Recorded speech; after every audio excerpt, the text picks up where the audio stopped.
And we're back. We're not live, but we are with another video to round up this season with all the good stuff that's happened and hopefully to close a chapter on this season because of what's happened with Emma Bresca. We've got Luke back with us. Luke, how are you doing, mate? How are you feeling after the season? Tired. Been up, down, everywhere. But I am getting bored, to be fair, though. I'm looking forward to the Euros. I just want to watch some football. Fair enough. Fair enough. I'm with you. And also, it's like with what's happened, the highs of the end of last season, and obviously with Maresca leaving us, fine for Chelsea. We haven't got a manager at time recording. Things are all over the place. But the reason why we're doing this is because we didn't do an awards ceremony last season, because let's be honest, they don't deserve it. And secondly, because we want to highlight some of the best bits of this season, close this chapter, say thank you, Enzo, and then move on to the next season. So we'll get into the awards straight away. And we'll go through some of. I'll give you some award categories that come to mind. I'll bring up some people that some people and their results as well. So first thing we've got this season is the most improved player. So this is somebody at the beginning of the season and to the end of the season, not necessarily the best player, but the player that has improved the most. So, in terms of your thoughts, again, Luke, what do you think? The two things that spring straight to my head. The first one, you could easily say Yannick Vestergaard, because we've seen him before and we didn't expect him to be such a revelation and to be so much better, particularly on the ball. I was a big critic of him as well. I didn't like him the limited times we did see him in the Brendan Rodgers, but he's proved me wrong this season. Can he do in the Premier League? That's another discussion. But for me, I actually have to go with Casey McAteer because he came from, I think, League Two youth academy product for Leicester, and no one expected him to break into the side like he did. And to be fair, when that season started, he was playing really well before that injury, and he actually was keeping Fatau out of the side because he was doing so well. So I'm actually going to go McAteer. Interesting. I think he started really well, and he was, I think, a few games in, he was a top goal scorer because he kept getting the good positions. However, I don't know if he finished the season as strong as he started it. That's my thing. Yeah, the reason I chose him is because of his age. He's young, so Vestergaard was already an established professional footballer, and so he's I have to go with Casey, to be fair. Fair enough. I'm going to bring up Diego, who's got his own thoughts as well on this. He's got a different person. I'll play it, and I'll we'll have a discussion about this one as well. So let's get this one playing. For me, the most improved player this season was Abdul Fatah. I think it's a very obvious pick, but I think it's a good one. I think he was good at the beginning of the season, but I think as the season progressed, I think he really put it on, and I think that was just shown in the game against Southampton. Like he had worked so much for that, so I think for me he was most improved player of the season. Okay. So hopefully you could hear that okay. But what do you think about Fatah again, from where he started to where he ended? Yeah, definitely. To be fair, I thought he was like always half decent, like or obviously good, but like he got definitely a lot more exciting towards the end of the season, particularly the goal started finally coming in. But yeah, that's a fair shout. So he did get better and better. But I'm expecting his ceiling is so massive. It's just he's just going to be on a constant trajectory upwards, in my opinion. Yeah, I'm hoping so as well, because again, for what he did, from what we're hearing from sources like Fabrizio Romano and The Athletic, he signed the extra deal. So where he's going, depending on who the manager is as well, because obviously, like he left Sporting Portugal to try and because they didn't play the way that works best for him. Hoping going forward that's the case, but I think this season he really turned it up. I've got a couple of other suggestions. You mentioned Vestergaard. Fatah was obviously mentioned. Mavididi, what would you think of him for improved player of the season? No, too hot and cold to say improve. Good, then bad, then good. So no, I wouldn't go for him.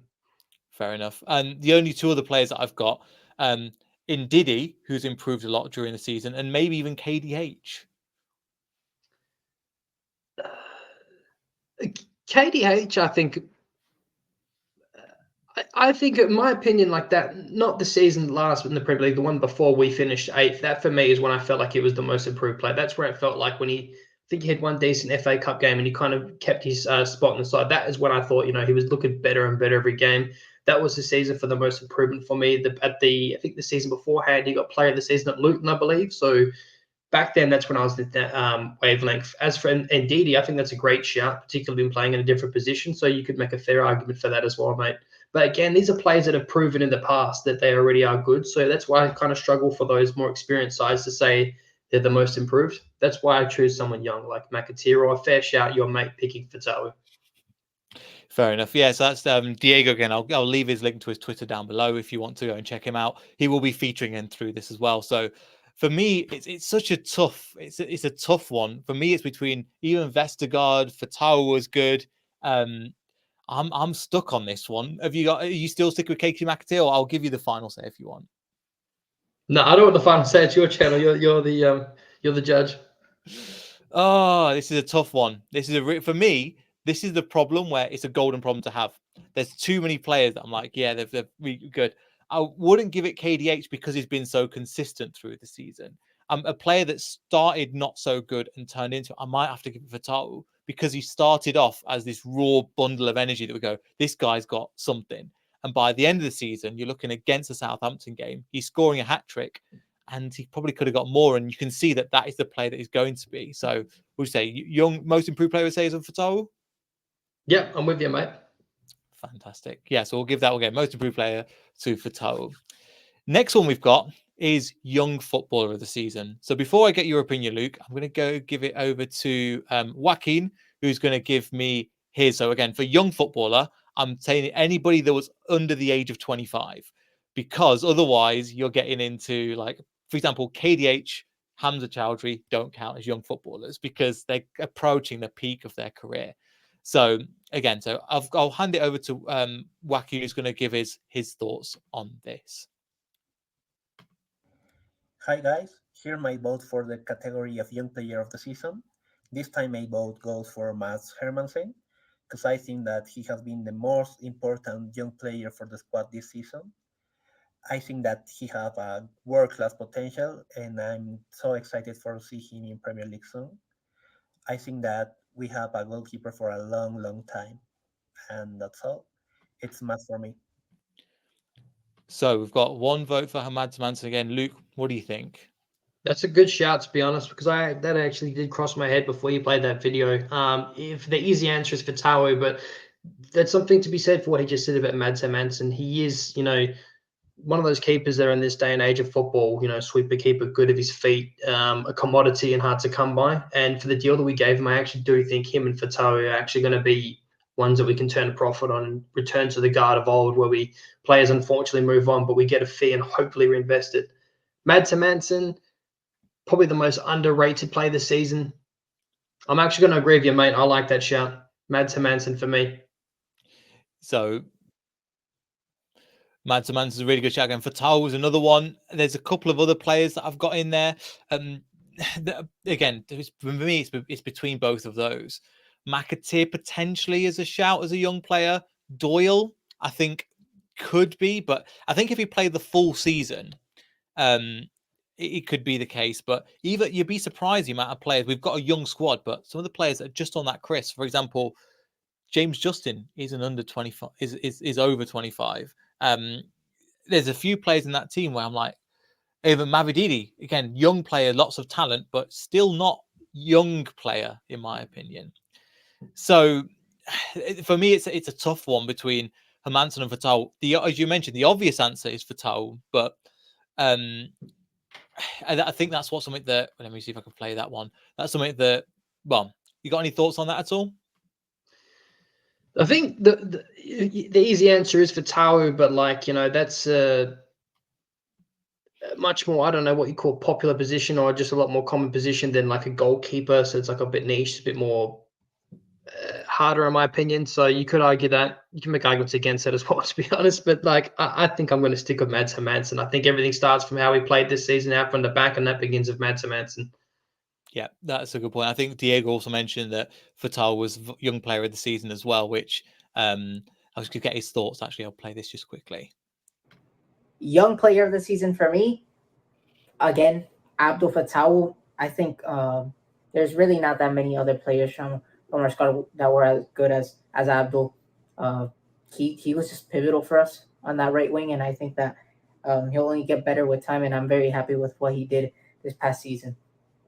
So kind of saying what we were saying as well. But I think I'm with you, mate. I think tying it to Hermansen, I think is a good shout from what he's offered the team, and especially since you come into last season, what mess we were goalkeeping wise. Danny Ward wasn't good enough, and then we just saw a little bit of Daniel Iverson. If you think about where we've come from, and the kid that's only 23 years old and has already shown this level of comfort on the ball, I think, again, you mentioned he's going places with Fatau. He's transformed that back, I know that back line, but because he's such an important player to us, I think it's worth giving him the award. Awesome. Fantastic. So again, young player of football this season, we've got Mads Hermansen. Fantastic. So coming on to the next award, achievement of the season. So this is, again, if you think about that, I'll give you a couple of options after. But what was your main thoughts if I say achievement of the season? I was going to ask you actually, what do you define achievement? This is the thing. It's where do you take this? So whether it's what do you think was the biggest thing we achieved this season?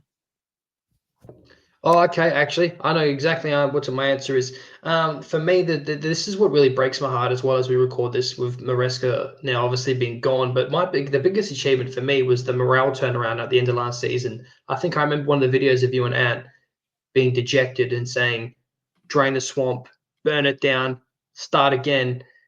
It felt like if we go back to when Dean Smith took over, I don't think there's a manager alive that could have taken over from the cancer and rot that had been spread by Rodgers from that press conference, starting even with the Brentford game that last season, that could turn that morale around, to be honest with you. There's no a manager that could have kept us up. And I think for how I felt before the season even started, it was quite dejected and quite like, I feel like we're not going to go straight back up or take playoffs. I think what Enzo did to bring that squad and that band of brothers back and people enjoy playing their football is probably the biggest achievement. No, it's a really good shout. I think another couple of, I think that's really important because how bad we were and the trajectory we could have gone down. And it doesn't happen too often, but something like a Sunderland, where they went from Premier League, Championship, and then League One the next season. There was a lot of pressure on us to get it right. And yes, we spent the money, but certain other things, just because you spend a load of money doesn't mean that you win stuff because the mentality is all wrong. And I'm with you. I think that's a massive achievement that we've managed to do this season as well. I'm trying to think if I've got another one. Somebody else that's coming in soon who's put the achievement of the season. I'll try and put Dan's in actually as well. What he put was the achievement of the season. Let me just get this up. So that I think, yeah, yours is again a great shout. Let me see if I can just play this one. Achievement of the season has to be promotion. Needed to do it first time. Underrated player of the year. Yeah, I'll try and play Dan's all at the end because there's lots smushed into one. But what do you think is more important, that or actually getting promoted this season? Promoted obviously took precedence over everything, particularly with the financial issues. But now that could all just, I don't want to turn this into a negative show, but yeah, we'll just stick with that. Yeah, that was definitely the most important. But at the same time, though, like if we're thinking like long term, this is what sucks because if Enzo was still here, that was a project that I was looking forward to and I was still optimistic about, and it was a style of football that I was looking forward to see progress. But unfortunately, that's not the case anymore. But we have been promoted. Yes, that's most important. Now it's all about who we get in and what they're doing. That's another conversation. Yeah, no, I'm with you. And I think coming into even some more specifically the mentality change, also the formation change. So you're looking at likes of bringing Ricardo in as an inverted bite back worked fantastically. Jamie Vardy learning towards the end, he can play other ways. I know he's not just one dimension player, but especially towards the end of the season when we needed him, kind of stepping up. Mads Hermansen playing out of goal. Obviously, that all revolves around Enzo and his philosophy for the team. I think they're all massive kind of achievements within itself, but I think you'd agree that overall the achievement probably would have been just promotion back to the Premier League because all of them sound great, but it sound great under the context that we get promoted. Because if all of those little things happen and the mentality shift and everything means nothing if we don't get up the first time. Yep, absolutely. Especially with, again, we'll come into probably later on with the EFL sharks circling around us at the moment. So we need to make sure that happens. So yeah, achievement of the season would be, again, getting promoted. A couple of other ones I want to mention as well. scored 89 goals in a season, which is pretty good going. Defensively, we were pretty solid for the majority of the season, which we haven't looked last season.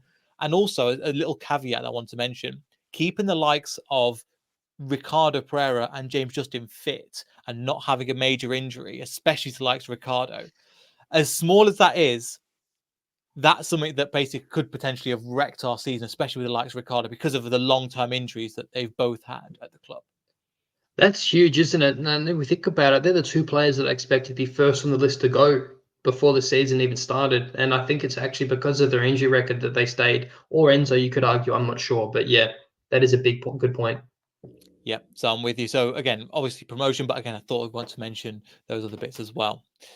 Then moving on to the next one, we're going to look at, we've gone through most improved young player, achievement of the season. Then we're looking at underrated player of the season.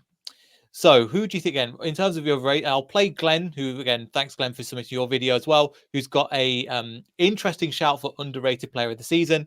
And we'll go through some other examples there. I'll give you time to think about that, Luke. Let's get into Glenn's thoughts on who is his underrated player of the season.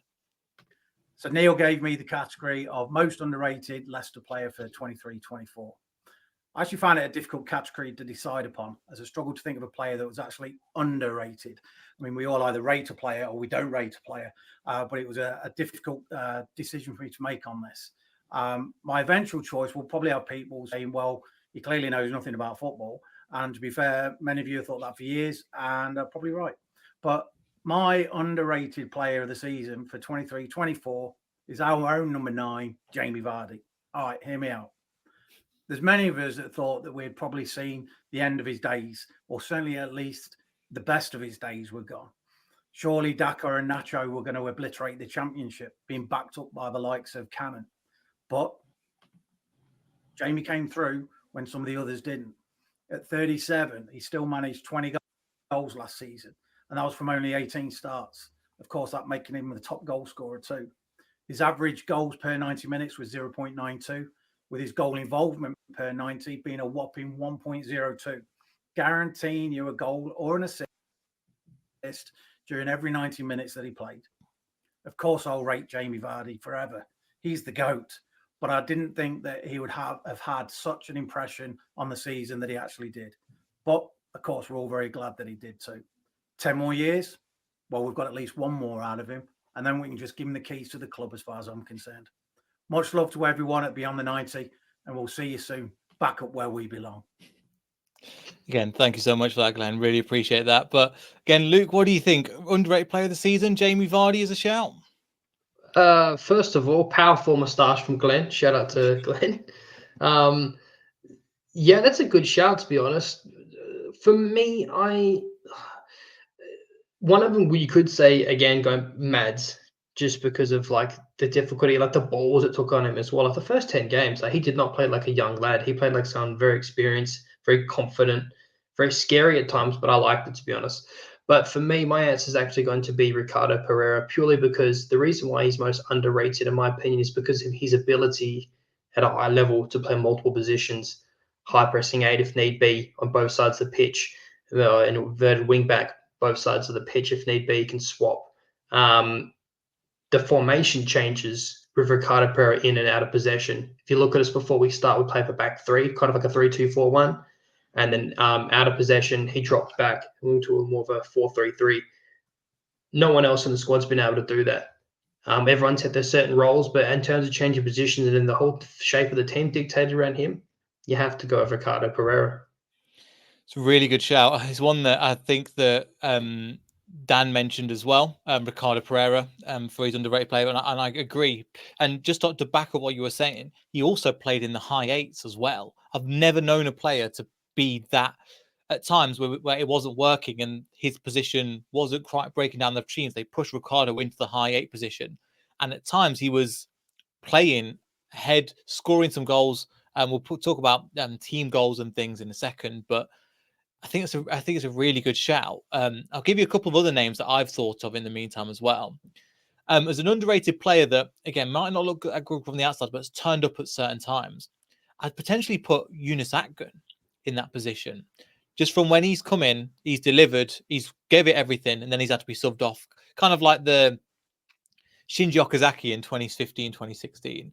Wasn't going to be a player that other fans would take account of, but I think he's done well in certain parts. Hermansen, I've got Marco Brighton as a potential underrated player. When he's come on the pitch and he's featured, doesn't mean that he was the best player, but he comes on, he knows what he's going to give you, and he works for the team. Doesn't mean that he's the most goal scoring, but again, I don't know if you've got any thoughts on them. Well, if you're bringing up then I think there's an honourable mention deserves to go to Stolarczyk as well then, because he's been an absolute beast with his shot-stopping abilities. Mm-hmm. But yeah, I agree with everything you said about Brighton and Fatawu. Not Fatawu, sorry. Atkin, I really liked him. I would like to see him more, but unfortunately, people played better in these positions. But I quite liked him, and I would have been happy to keep him. But I'm still going to stick to my Ricky P, personally. Fair enough. No, I think it's a great shout. I'm with you on that one. I think Ricardo's been, from a Leicester perspective, people are only starting to take account now when Chelsea fans are going, oh, the inverted fullback and etc. etc. But how he can play that. And I think games, if you remember, against Leeds at home, where he basically bailed out the entire back line for the first 15 minutes of that game. Without him, we would have been down a few goals. And his work, again, underrated, goes under the radar.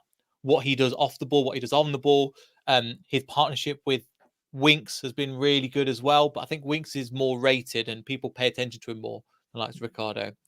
So I'm with you. Let me see if I can get up Diego's thoughts as well, just before we kind of finish up on this one.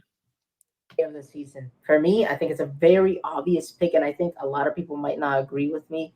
But then again, I don't know. For me, it's Mats Hermansen. I don't think he gets enough credit for what he did for us this season, just distributing from the back.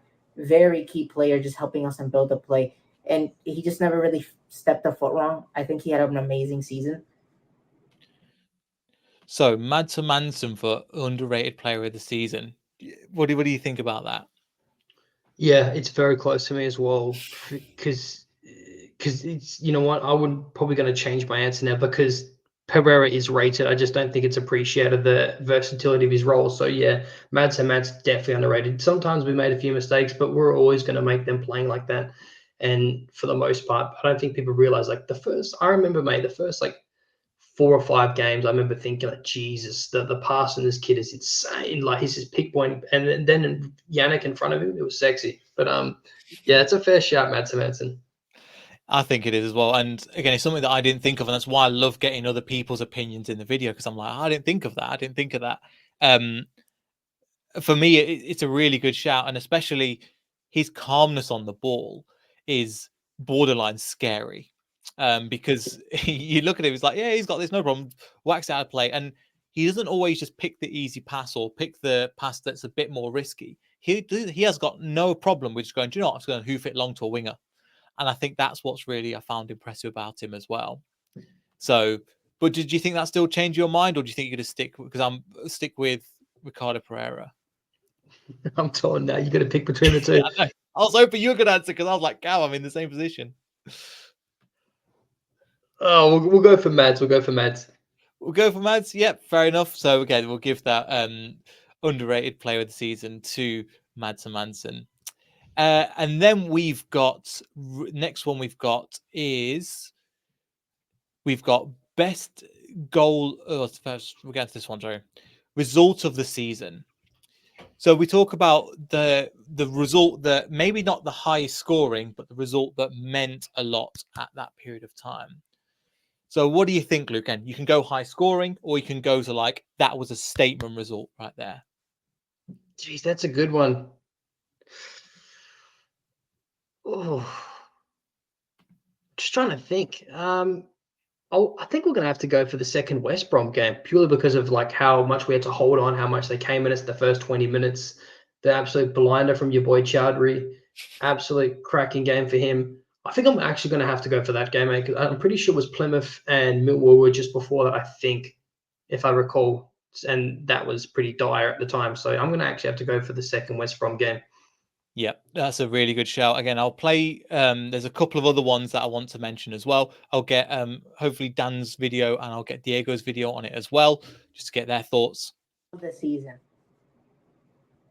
Leicester 5, Southampton 0. I think it doesn't get better than that. We completely annihilated Russell Martin, although I guess he was hyped up saying with all the tactics he had and he wanted to take us down, and we just shut him down. What a performance. For me, best performance of the season. So again, just the game after that as well, Russell Martin's annihilation of again, we had a point to prove after that West Brom game. We then went on 5-0 as well. What do you think about that one? That would have been a close shout. It just, the West Brom, I think, meant more at the time because of how stressed out we were and sick of watching these goalless performances. But yeah, that definitely was nice. Don't get me wrong. I really enjoyed watching that game. That was an annihilation. So, but I am going to go, for me personally, my choice is the second West Brom game. Yeah, I'm with you. And I think it's a really good shout. Even potentially the 2-1 that we went away there as well, where it was the last minute of the game against Corbran, who could be coming here. We'll have to see. But the last minute goal was, again, I think was great. We'll get on to another bit of that later.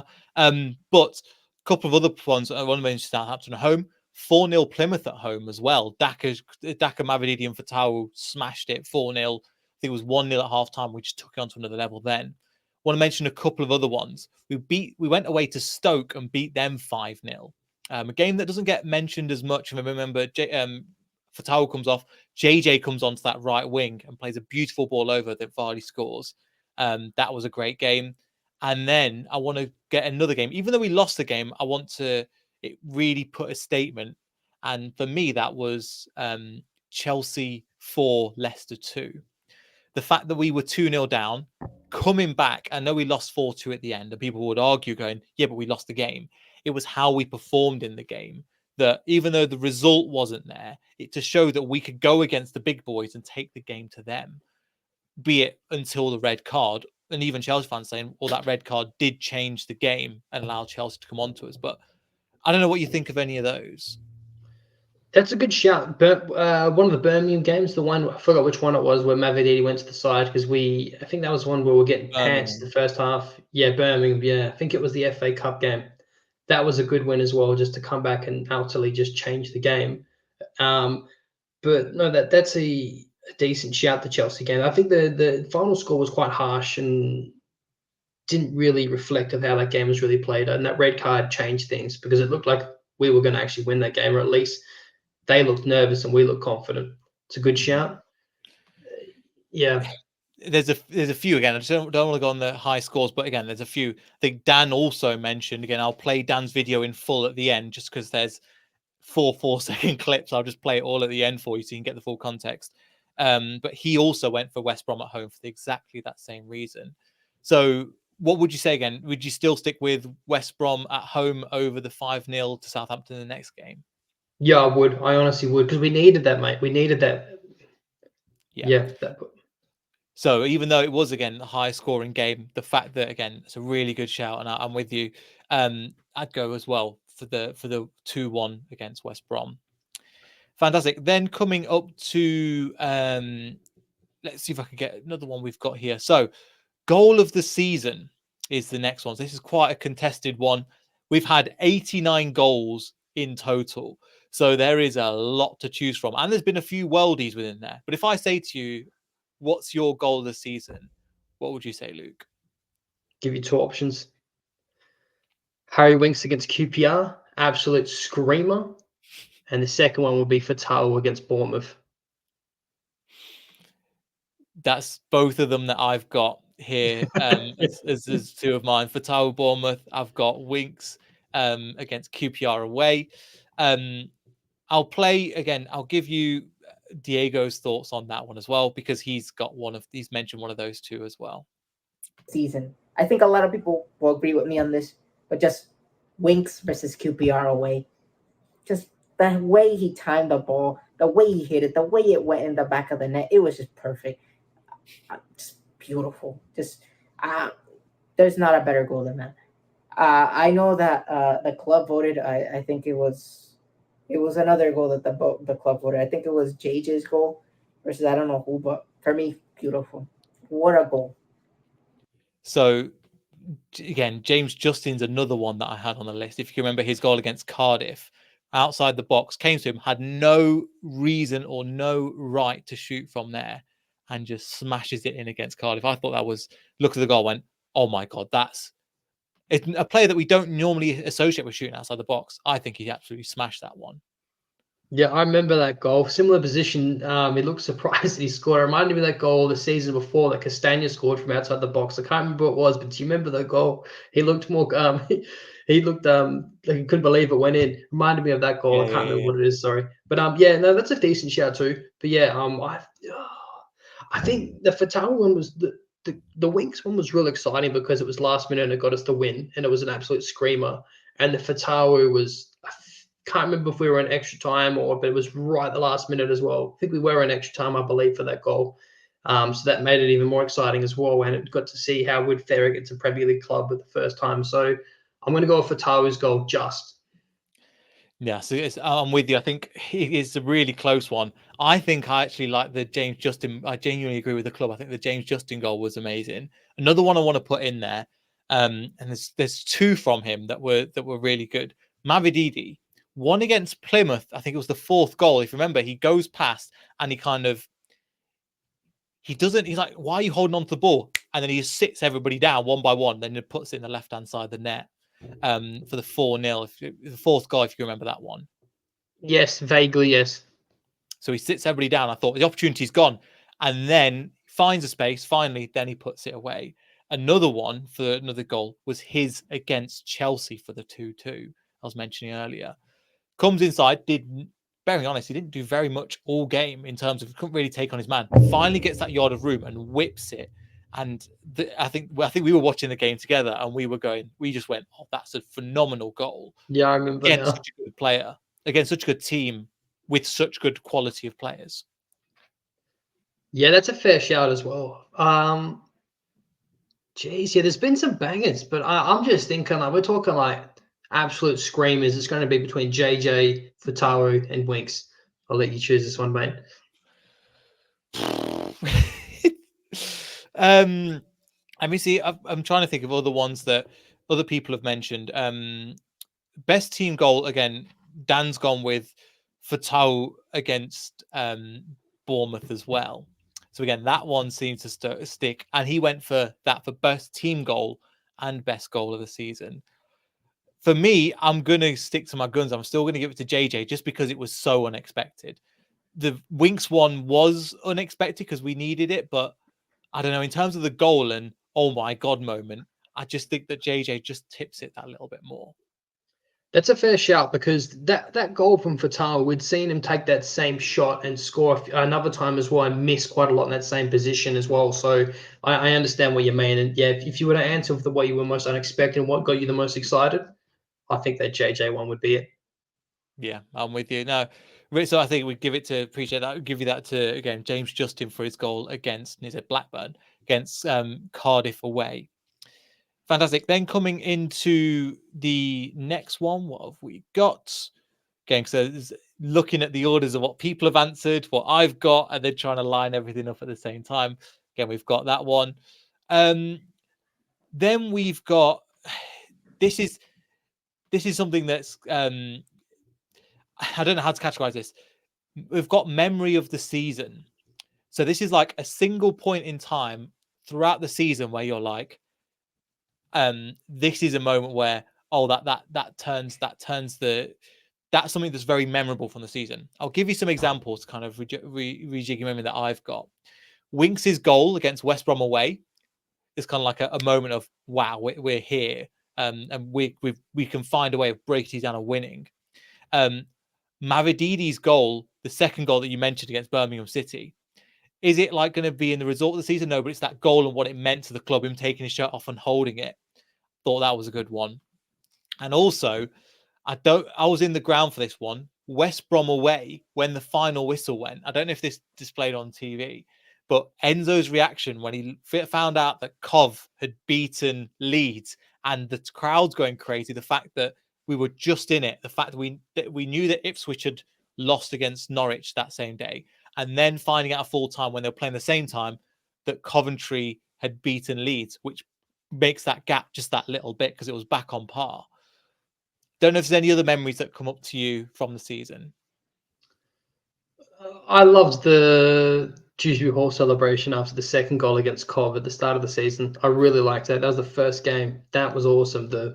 I loved that. Leicester lad. That's one that sticks out for me. I've got to be honest with you. I'm probably going to have to agree with you completely on the one that you just gave West Brom. That meant the most to me. That was the most sorely needed performance I think we needed. And seeing Enzo react that way is night and day different than we got under Rodgers. So I'm with you, mate. Yep. No, there's little clap nonsense anymore. We got up again. Well, we haven't got a manager, but it was again, as you mentioned, upgrading mentality as well. And I think Diego's gone for the exact same thing when he mentioned. Well, I'll play what his thoughts as well.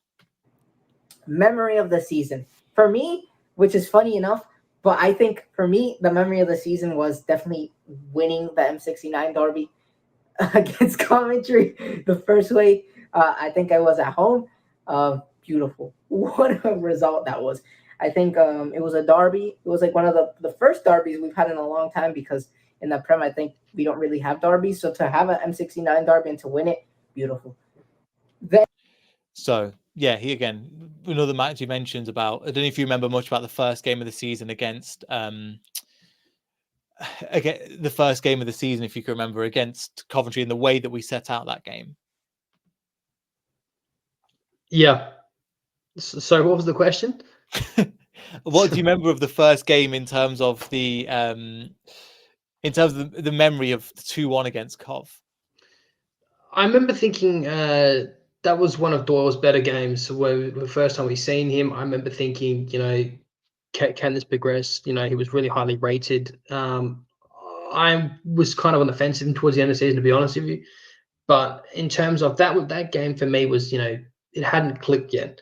It was a little bit scrappy. It wasn't organized yet. It was still settling into Enzo ball, but Dewsbury Hall just dragged them over the coals in that end. And it was awesome. Yeah, and I remember there was. Yeah, I'm with you, and it's Mads Mansa was our first time seeing him, and the fact that again, Kieran Dewsbury Hall was dragging that team. You could see it wasn't quite there, but we were trying. I think it was it McAteer that started that game as well. I remember at the beginning of the season, because Fatal hadn't assigned as of yet, and I remember in that game actually something that when I was sitting there, the board went up, and it was they were going, and McAteer's head went down. He went to walk off, and he realized I think he was 35, and it was 25 for Ndidi to come off, and his head. Oh my god! I'm I sitting on remember the that. pitch. Yeah, he's like, great. This is Oh, great. God. The fact that the manager trusted him, and I think that was again a great part to mention. I've got Dan's as well, just to put in here about his memory of the season. I'll just put this on screen. Overall memory of the season. I remember just being high as high could be for the first part of the year, thinking we were going to bottle it. Kind of coming through by the skin of our teeth a little bit. It was a nervy finish to this year. So that's my overall memory, is the nerviness of the last 3 months. So a different kind of take where we talked about, again, the memory of trying to potentially, I won't say bottle in the season, coming towards the end. Don't know what you make of that as kind of a memory. It's not the best memory, but coming towards, especially, I think we were talking after the Plymouth game going, what is happening to our club?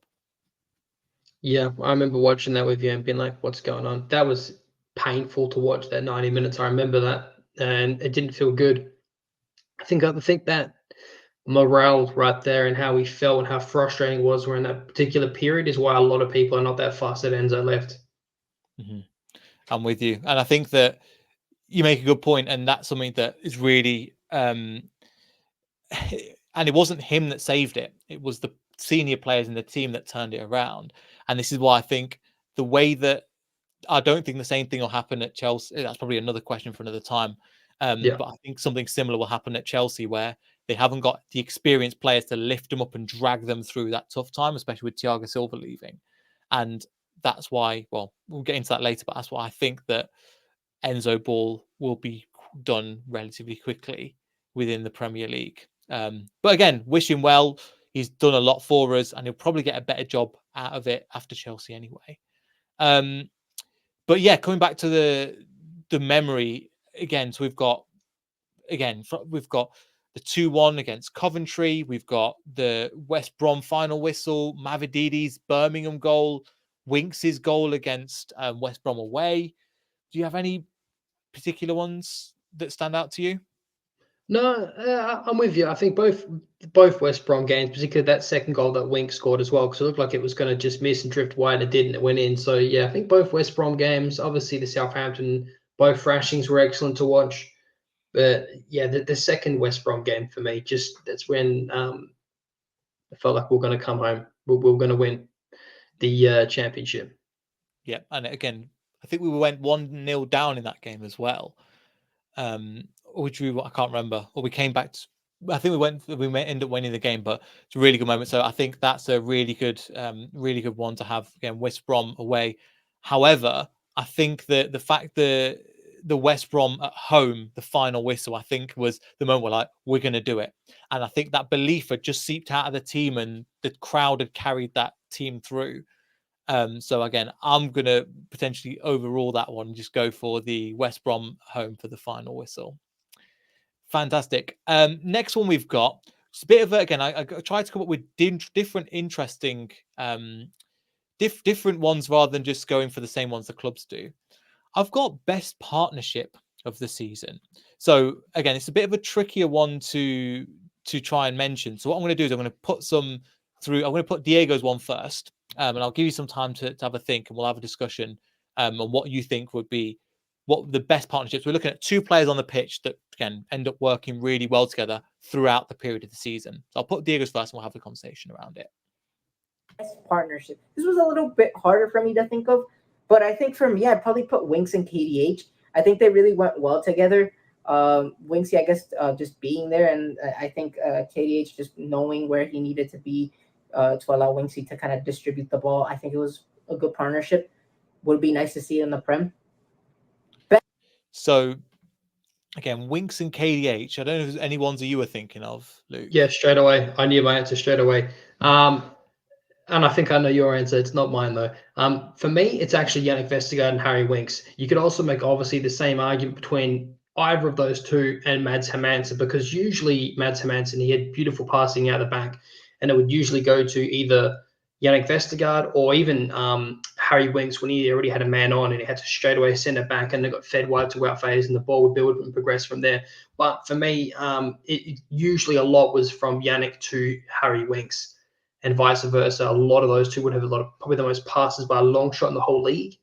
I think those two together were absolutely pivotal from building another back. Because of Yannick Vestergaard's ability to play off beautiful pass and his ball distribution, and for Wink's ability to be able to play under the pump of man on constantly all the time and still feed a pass out to someone. So for me, easy answer all day.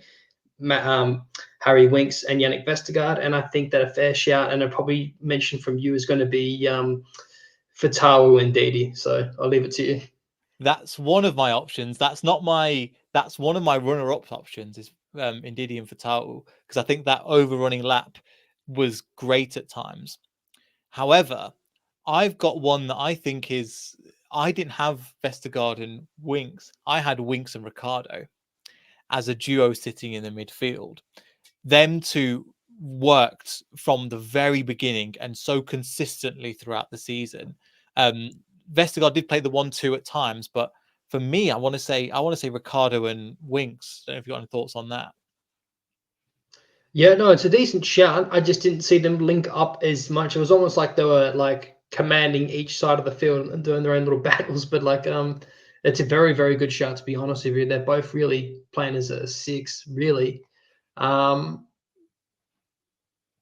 It's your show, mate. But for me, it just sprung to my head straight away when that came up. I was like, bang, yeah, Winks and Vestergaard for me. It's a good shout. I think the only one that I've got there that didn't, I think it got better as the season got on as a kind of runner-up as well.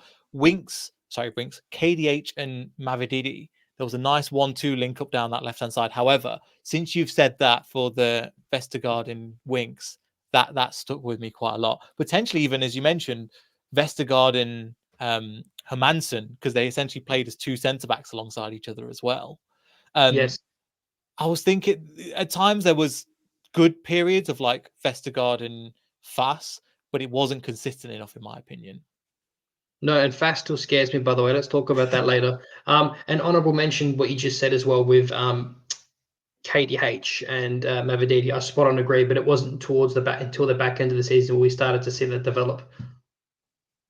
Yeah. So It didn't start. It was kind of there, but it wasn't at that level, and that's why I was kind of mentioned as runner-up, and potentially another kind of runner-up. Well, I think this is more hope than anything. When I saw Daka, Mavididi, and Fatau as a 3 running at teams, that looked scary. The problem is we didn't see it enough from Daka from as a 3 going together. Both wingers did do well, but I think they needed somebody to link up with them more. But I couldn't really put Vardy in just because it was coming together towards the end of the year. But I'm with you. I think we'll go for that one. Vestergaard and Winks, I think, is a great shout for best partnership. cool. Next one we've got is best debut. So a player that's so some people have put it in different directions. For a player that's joined this season, or has come into the first team this season and has just looked fantastic. So, who would you say has been your best debut of the season? Does it have to be the first game?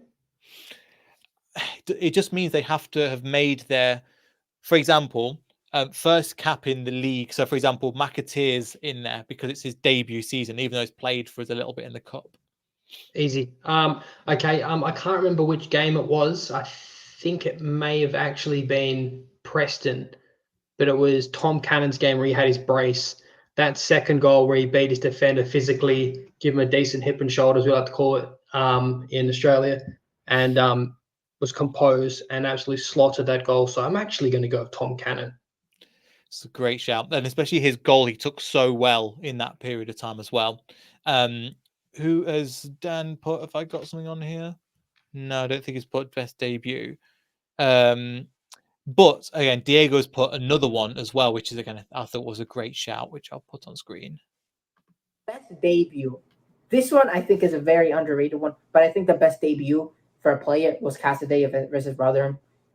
Cassidy's debut versus Rotherham during a moment where we needed him the most, he showed up, he scored, and he helped us catapult and win that game.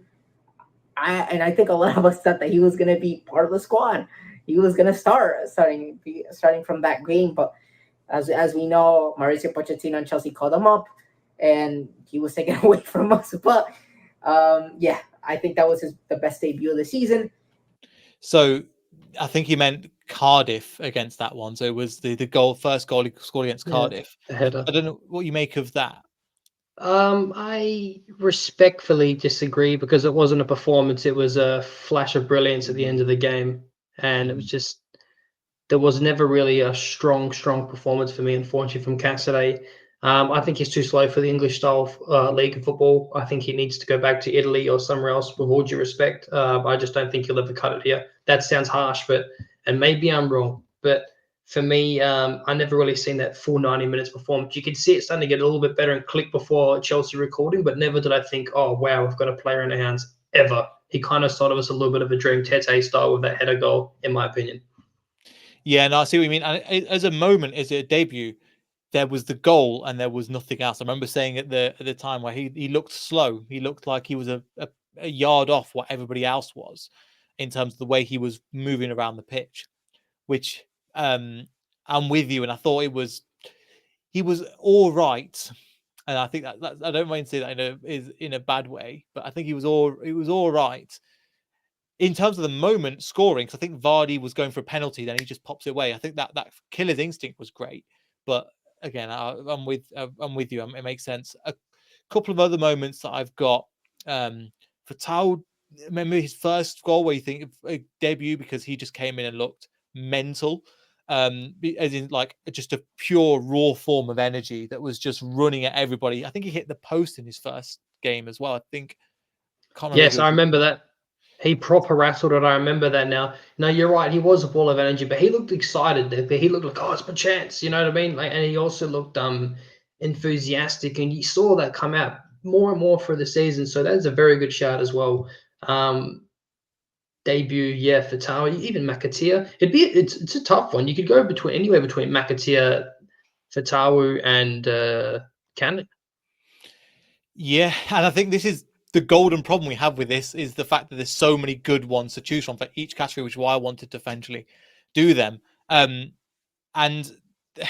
for me, it's really tough. I think for the performance and what they did, I think Cannon still ticks it because of the time he spent out injured, the fact that he got his chance and he scored.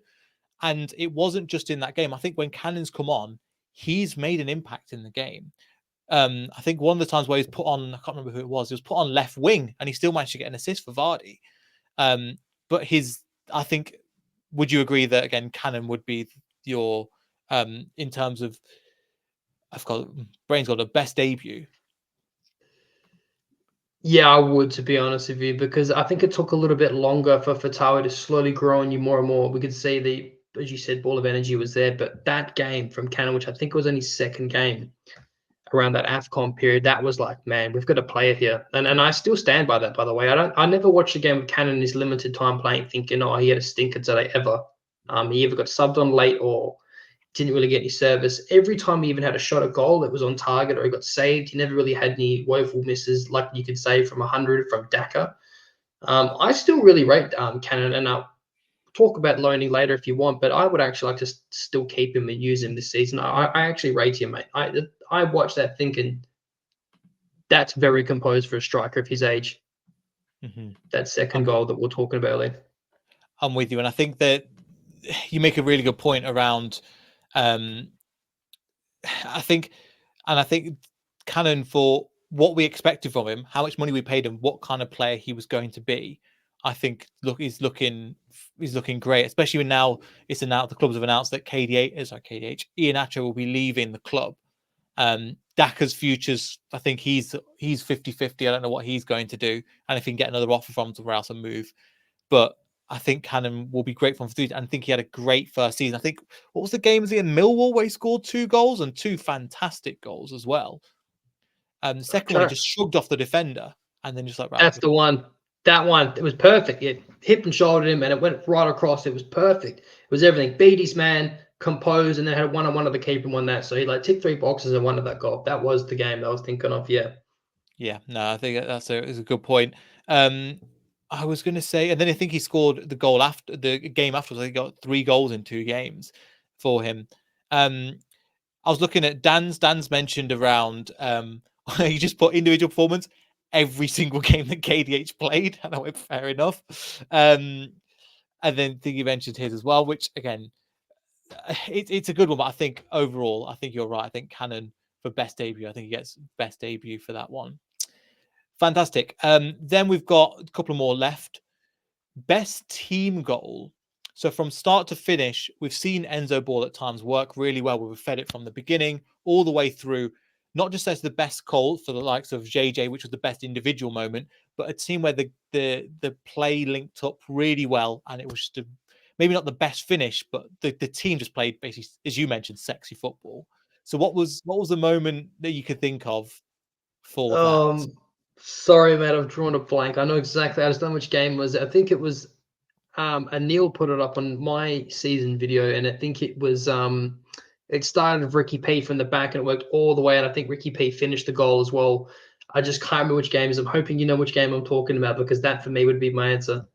It's one that he mentioned to me, and it's one that probably that I've got there. Watford away. Bang, that's the one. Yeah. Yeah. So Watford away, I've got as one of them.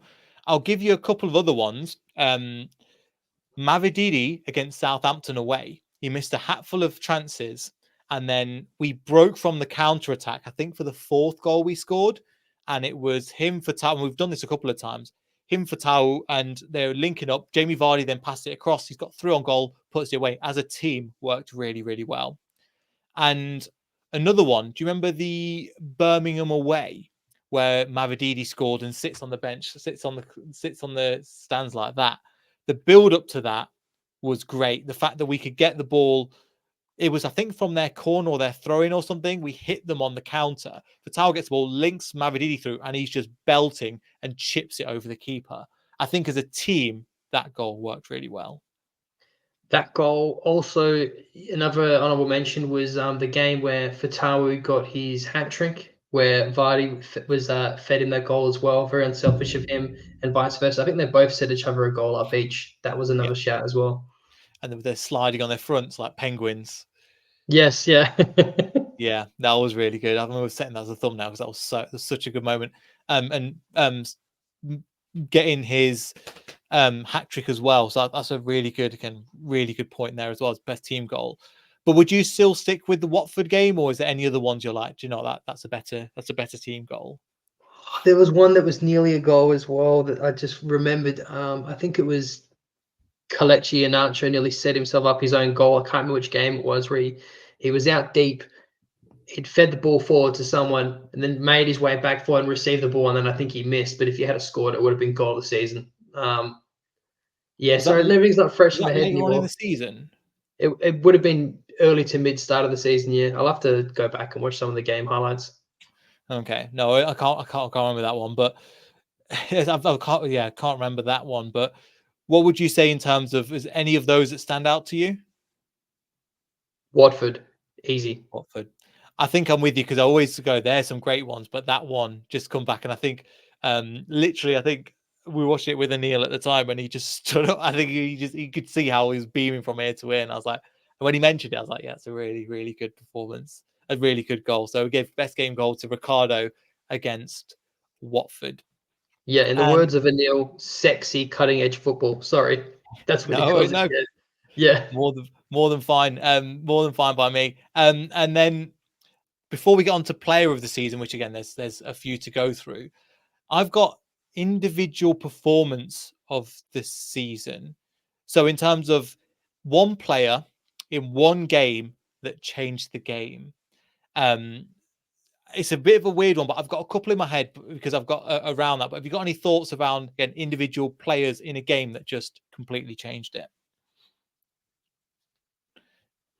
Jeez, it's a good one. Do you want me to play a couple of others and then come back to you? Yeah, go on then.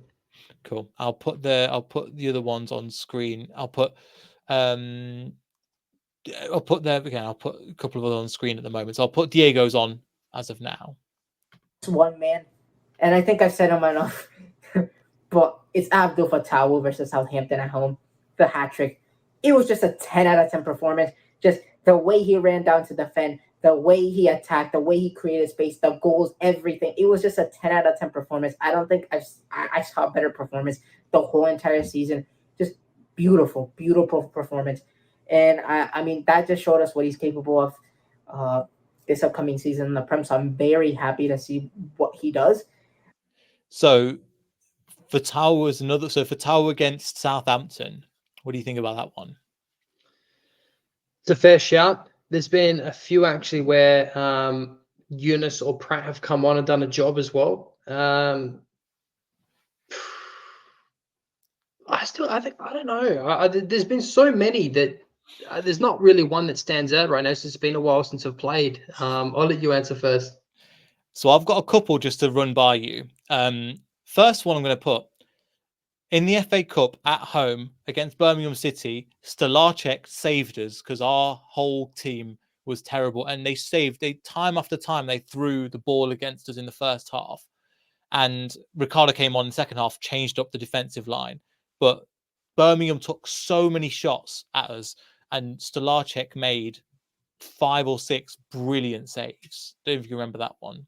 I can, big time. And like the first half, man, he made like 4. Yeah. And when he's been called upon, there's a few games where he's played where he's like, that's a great player there. And I wanted to mention it. The reason why I put that in is because otherwise he wouldn't get, I think we've mentioned before, but he wouldn't get as big a shout out because he's not played as many minutes. So that was a really good opportunity. He also saved a penalty against Chelsea as an individual, I wouldn't say performance, but as a moment as well. And another one that, again, for Fatah's hat trick I've got, and then Chowdhury against West Brom for the 3 off-line saves. Again, yeah. Some people say that I've made this category just for him, and you'd be kind of correct. But I just wanted to give that a shout out as well, because if it wasn't for him with the heroics of off the line, we would have lost that game. Yep. I think the answer for me would be Dewsbury Hall against Coventry, first game, Dragons in the win, or I'm probably going to have to lean with you with Chowdhury because that was just an absolute, like that will go down at the end of his career. I think he'll look back and that'll be one of his highlights of his career for him in terms of performance. I'm going to go with Chowdhury. You can't top that. I know. And in the first game against Coventry was a really good shout as well. After you mentioned that, I was like, yeah, that's good, because again, the game wasn't really in our favour, but KH was running forward and dragging us. Not want to say kicking and screaming, but we just needed somebody to take the game by the scruff of the neck and deliver. He's been one of them. Jamie Vardy's not really had too many of them, but he's still popped up with a lot of goals. But I imagine for individual performance season for next season, I've got a feeling Jamie Vardy's going to be in a few of these, because he knows what he's doing for that. But yeah, Chowdhury for individual player of the season. And lastly, I've got player of the season. Now, this is probably the toughest one out of the lot, but I've saved it to last. Luke, any people that come to mind at the moment? Yeah, I've kind of already touched this, but I'm gonna have to do it again. But this one's for me. There's a lot of people that could go for Keenan Dewsbury Hall for his stats, goals, assists. Great season. But there's also quite a lot of games where he went missing, or he was, looking a bit leggy because he played a lot of football. Harry Winks. I think if you had asked me halfway or 3/4 of the season, Harry Winks would have been easily my answer, because he was just so reliable and so consistent, and I think probably played more football minutes than anyone. But in the end of the season, Ricky P for me, for what I mentioned before, basically 4 positions: inverted winger, or wing back, both sides, left or right, high pressing 8, left or right side. That's basically 4 positions. The formation is dictated by him in and out of possession of the football, and then his ability on the ball as well, or his ability to set up goals, shot, scoring, everything, mate, is a complete package. And he is topped. He was an absolute cheat code, in my opinion, in the championship. And the fact that you mentioned he got injured as well, and we got to see him play and get back to his best, and in new roles, new positions, multiple positions. Ricky P for me, easy. No one else played multiple positions like him. Mm-hmm. Yeah, and I'm with you. And just to add to that, position 5, traditional fullback, which I know he played the inverted right back, but at times in defence he had to actually tuck into that right back role. Technically, he was playing 2 roles in once and thrived wherever he was put in that high 8 or left or right wing. He's looked brilliant as well. But I'm with you. I think Ricardo's on my list. I've got a couple for. I'll get Dan's thoughts and I'll get Diego's thoughts as well. I'll put Diego's on screen. And then player of the season, for me, Harry Winks. I think Harry Winks was very consistent when he played. I understand that a lot of people would probably give it to KDH. The club gave it to KDH and the players gave it to KDH. But I think that Winksy in general was just, I guess, our architect in the midfield. If he wasn't there, I think we would struggle. And on the other hand, I think if KDH maybe missed a game or so, we weren't in such dire predicament. But I think at Winksy, the game went through Winksy, and like he proved it the entire season. So I'll give it to Winksy. So Harry Winks for one of them, and then I'll bring up Dan's quickly as well. So because Dan's got another one for his individual player of the season, who gave it to the same player. I have to give it to Harry Winks. It's a position I covet, being a holding midfielder, kind of setting the tempo for the rest of the team from the middle of the park. I think he did an excellent job, and he led from that position all year.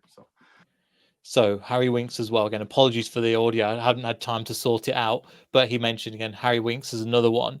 What would you say, Luke? Again, we've got KDH mentioned. You mentioned Harry Winks as well. I've got a couple of other people to mention, but any thoughts? You could mention Yannick as well, purely just because we weren't expecting it, really. And I really agree with both options for Winks. And you know what? To be fair, we had a period where we sorely missed Ricky P when he was injured. We don't know if anyone could even do the Winks position. So if Winks had been injured, he might have been an even easier answer for me just to overall Ricky P, just purely because he would have been sorely missed. We saw earlier in the season, JJ tried in that position with Ricky P players and it didn't quite work. If he persisted of it, maybe he could develop it, but I don't think he would be able to, in my opinion, as well as Ricky P. But Harry Winks, a very good shout. If you overruled me on that, I would not argue one bit because he was an absolute monster. But for me, he tapered off at the end of the season, probably because of how much football he played. So that's why I've gone for Ricky P. I think because he was sorely missed when he was injured. I'm with you, and I think that's a really good shout. I think Winks, I wouldn't say even tapered. He just had he had 10 out of 10 performances that when he went to 8 out of 10, we noticed it. He's a victim of his own good play, basically. The game that he did miss was against, I think it was against Norwich, where Hamza came into that position and didn't look. You actually looked, you didn't miss him. But again, if we would have played more, Hamza Chowdhury was probably one of the players that had a weak out of all the players, had a weaker season overall. A couple of other players I wanted to mention. Hermansen. I know it's good. You think about how much he's changed that position. He's a potential shot. Vestergaard I've got there. I've put Jamie Vardy in there because of the player, because he's scoring 20 goals, especially towards the end of the season. You can see where he was really diving into that team and getting the most out of it. And he still ended on, again, 20 goals. Kieran Dewsbury, and 20 goals, 2 assists. Again, as Glenn was mentioning, a goal every 93 minutes compared to, again, Kieran Dewsbury Hall, who was 12 goals, 15 assists. Abdul Fattah, 7 goals, 13 assists. Fattah is a contender as well, but this is it's a really hard one because there's so many great people to mention for player of the season. Yeah, there is, and I think the way to do it is, again, it breaks my heart he's not here, but under Enzo Ball, it's all about control and possession and playing it out from the back, and they all massively hinge on Mads Hermansen, Yannick, Winks, and Ricky P. And you could probably argue the most Winks because of when we're in control of the ball, when he's in control of the ball, he's usually got 2 men on him. He's receiving a dangerous ball from out the back. So I'm starting to change my tune here a bit towards Winks, but yeah, I think that's the way to judge it. Vardy was great that he adapted to drop deep and play how Enzo wanted, but it was all about a system, and I think those were the most vital players that I mentioned before to that system, and I think you'd have to pick from one of those 4. Yeah, it's tough because, again, all of them, none of them's technically better. They're all just different from one another. Hermansen offers something different to Vardy, which offers something different to a KDH and a Winks. If you want the goals, then you're probably going towards KDH and Vardy. But in terms of the way that Enzo played and the system that we played, Winks, and you'd argue that potentially a Winks and a Hermansen are technically more important. Yeah, I agree, mate. The other ones are more individualistic things that stand out in moments of the game. Do you know what I mean? So they're obviously going to always stand out more when things are said and done. But like when you're sitting there and you're watching the 490 minutes and you're watching all the plays and the build-ups and the patterns, that's for me what's important. Yeah, there's a good point. It's really tough, really tough. Okay, I think the way we do this is that we have to go defense, like a defense. So we have to go Winks versus KDH, and then pick out a Vardy. So Winks versus Hermansen, KDH versus Vardy, and then pick them. So I'll pick one, you pick the other. So do you want to go defensive or Oh, this is gonna hurt my head. Yeah, you go. which one do you want to go for? Attacking or defense? I'll go defense. Okay. I'll go KDH over Vardy. What would you go over, Winks or Hermansen? Winks. I'm with you. Winks is mine as I would have gone with as well. Now it's the tough one. It's KDH or Winks. Who's more important to the team? Winks, easy. Okay, so I know Winks that is our- sounds crazy because of stats, yeah, but we did see Winks missing. That's the thing. Like if Winks got injured for 8 weeks, I reckon this conversation wouldn't be happening. Who goes into that Winks position if he got injured? Hamza Chowdhury, Dennis Pratt, Yeah. if he wasn't injured. I definitely went Chowdhury. It's all about controlling the ball. Can you imagine Chowdhury trying to do what Winks did? That gives me anxiety. I think we're going to have to go with Winks. I think that makes, again, I'm more than happy with that. Winks, again, as player of the season, again, I'm more than happy with that. But there's so much competition in there. And then, yeah, that's pretty much everything. Was there any other bits that we've not mentioned that you think either awards or players or moments to mention from the season? No, man, I think that's it. I'd like to think of, again, covered the majority of it because there was, again, some really good stuff. There is the only one that was missing was assist of the season. Couldn't really think of any that come to mind. I can't remember which game it was, but those few link-up plays from Fatawu and Ndidi, I think there was a header that Ndidi scored from a chip from Fatawu that was money. I would give one of those guys the assist. Yeah, and that link-up was nice. And I think a few times the ball came over and KDH just got his head on it a few times. think he won Yes. against West Brom. So that was quite, but the link up there was quite nice. And then other ones, there was so many different ones to get into. But now that, again, it's just a big thank you for Enzo. There's slightly feel snaked, but I understand it at the same time. Look, go get your move. We just have to go and invest in the next manager who we don't know at the moment. And with the situation, it seems to be dragging on a little bit. But I don't know if you've got any thoughts, like, because I think you mentioned off camera about you want to talk about this potential No, I do. thing. That's actually what I was hoping to close this with. Okay. This is something I've been wanting to talk about for a while, and I hear a lot of people, saying I'm happy with David Moyes. He's a safe pair of hands. He's got Premier League experience. To me, that's not what I want. I don't want a safe pair of hands, and I will tell you why. Because if he's a counter-attacking style of football, we go back to, again, before morale and what Enzo did and made players believe in his system and have confidence in it and bring their band of brothers back. Now, that's all playing possession-based football, completely different to how Moyes plays. Now, can he be financially backed if we were to get, let's say, hypothetically, Moyes? I don't think so, of all these FFP and financial situations. So the last thing we know is we had momentum, and I was really excited by this foundation that Enzo had started. Moving into the next season, I was feeling quite optimistic. I wasn't feeling as doom and gloom as everyone else was, saying this is going to be a relegation scrap. If it was no FFP points deductions, I was honestly, with my blue tinted glasses, thinking if Enzo stayed, we built a little bit upon the squad. I was thinking 12th to the 15th. Honestly, was. Some people might think that's crazy. I'll always believe in my heart that we're going to do better than we are. But for me, I want to build upon what Enzo started and what we had, build the blocks on top of, how these players felt confident. I would love to see what the morale's like right now, because I don't want to come in, confuse people, and change it. And then if we have a points deduction on top of that, right? And let's say we lose our first 4 or 5 games and people are flustered, we're having bad losses, that's when I can just see a relegation season similar to the last one all over again. I don't want to get off to a negative start. So Carlos Corberán excites me quite a lot. Obviously, I don't want someone to come in and just try and copy Enzo, but we are seeing that's kind of the way that the game's going, possession-based. So for me, I want someone that's going to build upon and utilize our squad and what we have to their advantage. So what's the point of bringing in someone like Winks or Mads Hermansen if we're going to play counter-attacking football? There's a lot of arguments you could make.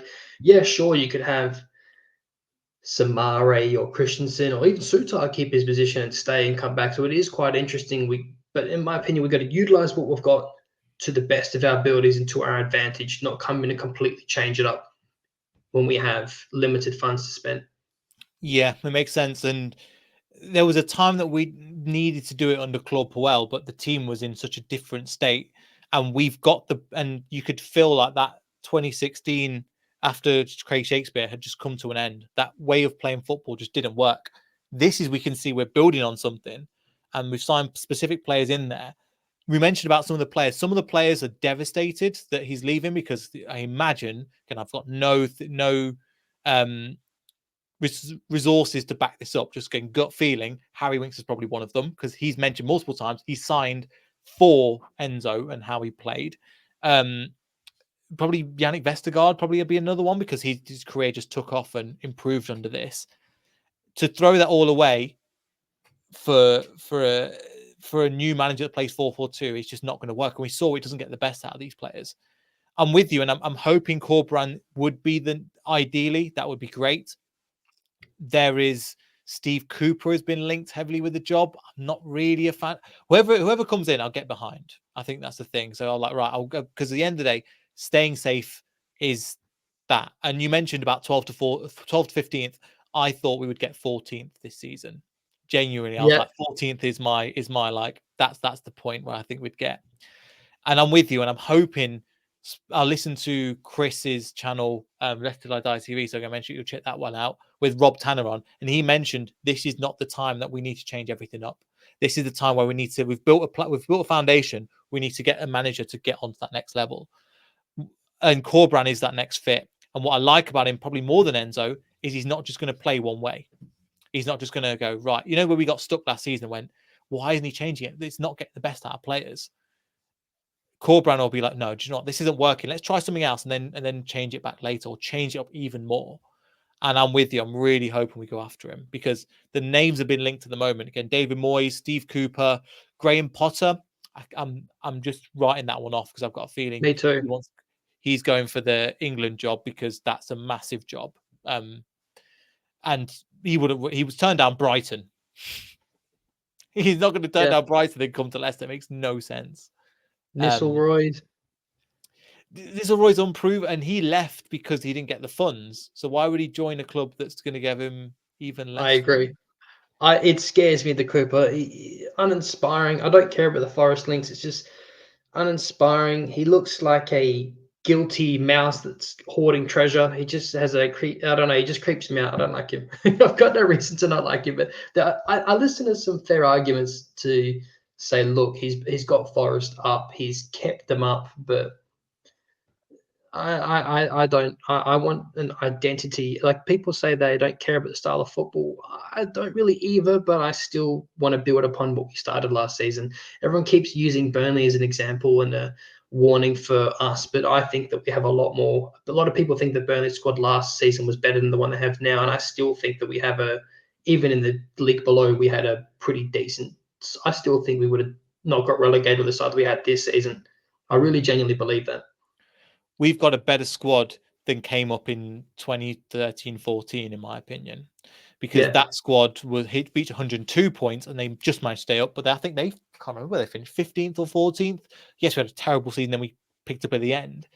But points deduction there, and the way that Leicester, it'll be interesting to see. I'm really looking forward to interviewing Premier League fans and seeing how they see us now, because some teams, imagine like a Crystal Palace, have seen them come into the league, they've seen us win the league, they've seen us get relegated, they've seen us rebuild and come back up, now with a new manager and points deduction. So there's all these little factors. I really want to get their thoughts on how they see Leicester now. Do they go, because they remember us putting for Champions League spots, they can always remember us getting us relegated. And I'm really excited to see how they see it from the outside, because as football fans, we see it, but I think outside fans and rival fans will tell you a different perspective, which I always think is valuable. Yep, exactly, mate. I'm with you. I just want to wait and see who our manager is and what the points deduction is before it's really hard to get like a good guesstimate on anything. And also another thing to quickly mention as well is like points deductions for other teams potentially as well. Like, let's say Everton or Forest, one of these teams that have been threatened with it, have a 4 to 6 points deduction, and they start off with like 3 or 4 losses, and let's say we have a 9 or 10 point deduction, we win our first 3 games, pressure's on them. Yeah, exactly. And we've got to have a manager and a team that you've got to have a different mentality now. Not that we are the best in the division. It's more, we've got to fight for every ball. We've got to make sure that a core brand is the right to go, right, make it stinky. I don't care. Just keep us in the league, because if we go down, it's not looking good, because we go down to that league, the EFL is going to just chop us up, in my opinion. So we've got to this season just stabilize. And even there's part of me that does agree with that side of just what keeps in the league, but you can do that without just going for a Moyes. You can do that with playing with certain players that will get the best out of the players that we currently have. And I think Corberan is that best fit. And he has been interviewed. And from what I've heard, he is interested in the job. Has he? It is the next. He's been interviewed. I hope that's true, because I feel like it's all just rumors started from people like us that just want him in. I hope there's some validity to that. I think he's been interviewed. Steve Cooper's been interviewed as well, as 2 of them that I've not known of. But again, we will have to see. Is there anybody else or any other things you want to touch? Because how are you feeling again coming into the season? Because again, we're coming in with no manager, no backroom staff, no shirt sponsor. We don't really know a lot's happening at the moment. It's mental, mate, because just like it feels like just not that long ago that we're celebrating winning the trophy, and I felt nothing but excited and happy and optimistic. I was like, yeah, I think this has been. I didn't want to get relegated, but I felt like at that time, I felt like this was kind of necessary to begin a new era, and now it's gone. So Be interesting to see how Chelsea gets on under with Enzo at the helm. I don't wish him any ill will. I am a bit upset. You mentioned it very good in one of your videos, mate, where you said the frustrating thing is that he said it was a project and he brought all the back staff with him. And that's what I liked at the time, because he did exactly what you were calling for before the season started: drain the swamp and begin again. And he did that, and he did it well. There is points that you could fault, obviously the Plymouth and the Millwall and the scoreless games. But for me, again, it goes back to the morale, the identity he created, and I do think he is going to go on to do well at Chelsea. I don't think he'll be sacked by Christmas, and I don't wish him any ill feelings. And I'll tell you why, to wrap it up, is because he said at the start, this is like a 5-year project. We might not even get promoted straight away. Now, when he said that, he was unaware of any of these, or allegedly, according to him, of these FFP issues. He came in and was not told any of this. And then it came out in the January transfer window that he couldn't get Stefano Sensi in, and he couldn't really be financially backed. And then he came out and said, "Oh, well, I didn't know about any of this." So he might have felt hard done by. So I think you're right, but that is a bitter taste we see afterwards. I think that would still convince him to stay because of other bits that are going well at the club. However, they have to get it right with the next manager. They can't be hiding it from them. And also, when it's being displayed over the news, you can't hide away from it. When it's been put over everything, Sky Sports were mentioning it, BBC were mentioning it, all these bigger publications were all mentioning it. What does it mean? And now, even then, we've got FFP to around Everton, us, Nottingham Forest, Chelsea, Newcastle. So it's not just us in the picture. So it will be interesting to see what happens. But it's also this stream was just to say, kind of, as you mentioned, thank you to Enzo, but it's time to move on and it's time to close this chapter. This is the last video we're going to look back on the season. From here on out, it's going to be transfer updates. It's going to be what's going to come up, hopefully interviews with certain journalists and things to try and take that to another level and get the most of it, because it all has to start with the manager. We can't think about transfer, can't think about any of that. Because at the end of the day, we could go and sign a new player or sign a new contract with a player that, or something like a Yannick Vestergaard, but if it doesn't fit somebody else's system, what's the point? And we've just given him a 3-year contract. Crazy. That's wild. Even under Enzo, 3 years is a 32-year-old is a lot. I want to know what his wages are, mate, because even if it's like half, what was he on, 80 grand a week? Even if he's on 40, for his size and age and his speed, let's say in 2 years' time, do you think someone's even going to want to come in for him and pay that? He'll leave on a free. 100% he'll leave on a free. I don't see somebody wanting to. I think the 3 years takes to 35 and then he leaves on a free transfer, goes where he wants. Yeah, it's not like a Maguire situation where he puts pen to paper and someone's going to want to come in and get him. No. So. And we paid 15 mil for him, and then we're signing up for more contract again. I'm with you with the wages have to be at least half for us to. But 3 years, why don't you just give him 2 with the option, like you did with Bertrand? Give him 2 with the option to 1 to extend potentially. So that's my different understanding. But Luke, again, I think it's been over an hour and 20 minutes now. But appreciate your time, and I'll leave you in the channel, but in the title and everything. But anything happening on your? Well, what's your plans or what you've got coming up for your channel? I haven't done anything for a while. I've been happy just to have a break. I just want to kind of wait and see the manager's going to be in the points deduction, and then I'll come back and I'll start producing content. I think it's already been done to death by everyone, probably much better than I would do anyway. But yeah, I'm just enjoying watching everyone else, you, Ant, Chris. It's been brilliant. And yeah, once we know what's happening, then I'll start coming out some content, and I'll talk to you afterwards about this, but I'll probably be looking at doing a Premier League panel show next season of a few other fans from other teams. Sounds like a good idea. I think that'll be nice. Just talk about other stuff, especially with the Premier League gets more eyes as well. So we're happy about that. Before we finish, I'm just going to play up again. Apologies if the sound is low for this. It's going to be Dan. Again, he only submitted a short video with all the dancing. So I'll play them all towards the end, comes to the awards, and then we'll kind of finish up from there. Let me just play this. LCFC, doing my awards of the season. Starting off with overall memory of the season. I remember just being high as high could be for the first part of the year, thinking we were going to bottle it. Kind of coming through by the skin of our teeth a little bit. It was a nervy finish to this year. So that's my overall memory, is the nerviness of the last 3 months. Let's go to achievement of the season. Has to be promotion. Needed to do it first time. Underrated player of the year, Ricardo. Think of that what you want. Assist of the season, Ndidi crossing Vardy at Blackburn. Had to be a pinpoint cross. It was perfect. I love those goals. Best team goal and best goal of the season. Best overall goal of the season. Both for me are Fatawu against Bournemouth, breaking the press, also scoring a screamer. I mean, the goal had everything. Best partnership of the season, KDH and Mavididi on the left. I really like those two working together. I like Doyle with them too, because it gave them both a lot more freedom. I think Doyle's pretty solid.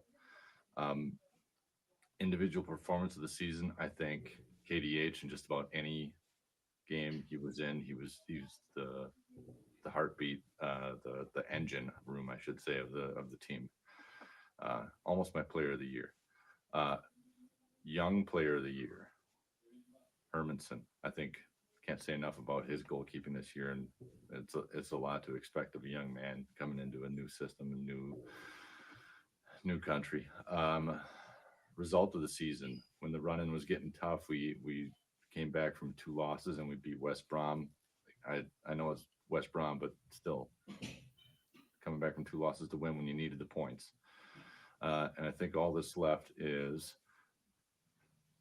player of the season, and I have to give it to Harry Winks. It's a position I covet, being a holding midfielder, kind of setting the tempo for the rest of the team from the middle of the park. I think he did an excellent job, and he led from that position all year. So that's what I got for you. Thanks. So yeah, again, appreciate that, Dan, as well. And again, try to feature them. I've tried to go through and put different clips, but again, massive shout out to Luke. Thank you so much for coming on the channel. And this season it's been brilliant, mate. So thank you again, just to thank you for your help. And thank you for Diego that's came on from Rhode Island Fox. I'll leave his Twitter below if you want to message him. Really good channel to make aware of. Joaquin, again, young player extraordinaire. Really make sure you check his channel out as well, his Twitter out, because he's always posting about things like the under 13s. Like, how the hell do you know that?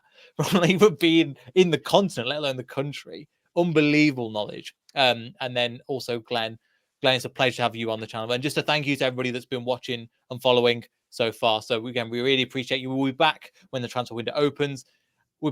I've been trying to sift through as many nonsense rumors as possible. There's been so many. Ole Gunnar Solskjaer's apparently been interested in the job and things like that. Ancelotti's son is somebody that they're looking at as well now. So things are getting stupid. I only want to bring things when they're actually truthful and we've got some validity to it, because at the moment it's silly season. When things are coming more concrete, then we will get some more transfer videos out to you. But again, massive thank you to Luke for joining. Again, appreciate your time.